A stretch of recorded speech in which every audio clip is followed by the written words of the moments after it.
naše drage bakice, Katarina Bešer, Nadica Breški, Štefanija Trakoštanec te Katarina Plantić, oprostite, čiji su glasovi i osmesi svjedoci mnogih Božića. One su znale slaviti Božić skromno, ali srcem punom ljubavi. Njihove pjesme podsjetit će nas da sreća ne dolazi iz bogatstva, nego iz topline doma i zajedništva. Nekako je najljepše kad se generacije sastanu, kad se stare uspomene spoje sa dječjim glasom i radošću.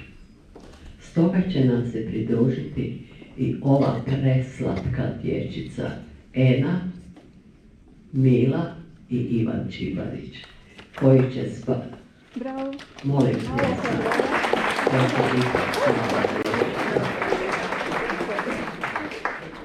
koji će s bakicama odpjevati jednu božićnu pjesmu, a ujedno će i plesnim koracima u zajedništvu s Milkicom i Franjom odplesati twist.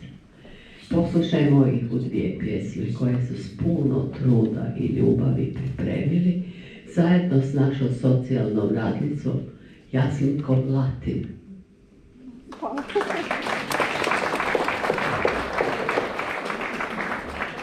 Otpjevat će nam pjesme Plešemo svi kraj Bora i Božiće. Molim pljesak za naše izvođače.